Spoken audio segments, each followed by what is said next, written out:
Salut la gang, je suis super excitée d'être avec vous aujourd'hui pour le Real Talk numéro 11 déjà. Wow, merci de votre écoute, merci de votre passion vers la santé comme que j'aime vous la partager.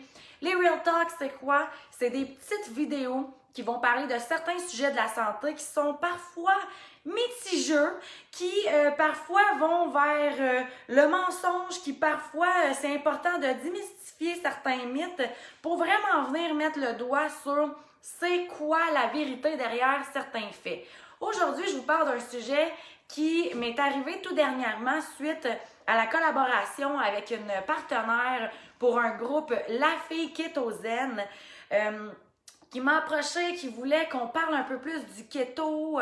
Elle veut promouvoir vraiment ce mode de vie sain-là qui pourrait là, transformer sa vie. Et là, drôlement, je me suis dit, hey, j'ai jamais parlé du keto avec ma gang de La Fille en forme. Let's do this aujourd'hui. Alors, le keto, premièrement, pour ceux qui ne savent pas c'est quoi ce genre de diète-là, c'est un régime cétogène. Un régime cétogène, c'est que on va vraiment réduire énormément l'apport en glucides, entre parenthèses, pain, pâte, patate, pour les transformer par une prise de gras à la place. Donc, qu'est-ce qui va se passer? C'est que le corps, au lieu de venir métaboliser les glucides pour les transformer en énergie, c'est qu'il va venir métaboliser les gras pour les transformer en énergie.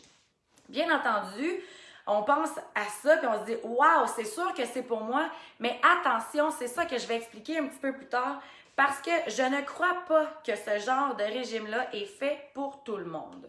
Ceci dit, en passant, le régime keto, on en entend parler un peu plus ces derniers temps, sauf que ça fait depuis 1920 déjà que ce régime-là existe parce qu'initialement, il a été inventé pour les personnes qui faisaient de l'épilepsie et les personnes qui avaient beaucoup trop, un trop haut taux de sucre sanguin.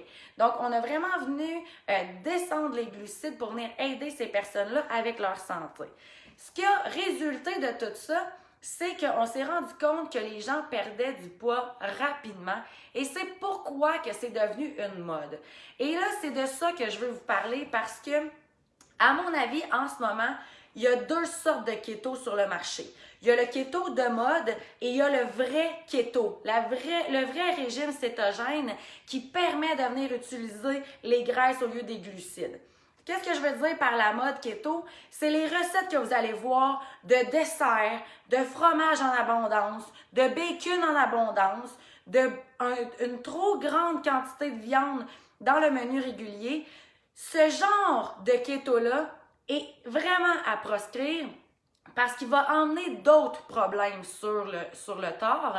Parce que si on mange trop de gras trans, par exemple, le gras trans, c'est une voie directe vers les maladies. Donc, c'est clair qu'on ne veut pas ajouter du gras trans dans notre alimentation. Par contre, le vrai régime keto, celui qu'on vient augmenter les bons gras, et par les bons gras, je veux dire les huiles d'olive de première pression à froid, les avocats, les noix, les graines, tout ça, les bonnes viandes grasses, et en réduisant les glucides de mauvaise qualité, les farines blanches,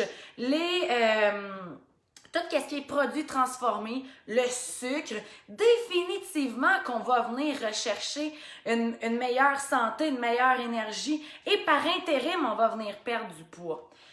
Ceci dit, selon moi, lorsqu'on entreprend un régime de cette manière-là, c'est important de se faire encadrer. Rentrer en cétose, ça peut emmener certaines complications. Pour ceux qui ont déjà rentré dans la zone cétogène, vous allez remarquer peut-être qu'au niveau de votre haleine, il se passe de quoi d'assez pénible. On le remarque beaucoup au niveau de l'odeur de la laine.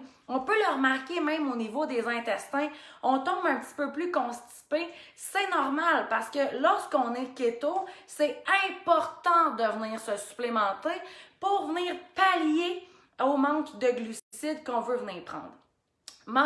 Parlant de glucides dans le keto, il va y avoir plusieurs types de keto, mais habituellement, on parle de lui qui est plus là, le keto strict, si on peut dire, qui est à moins de 25 grammes de glucides par jour.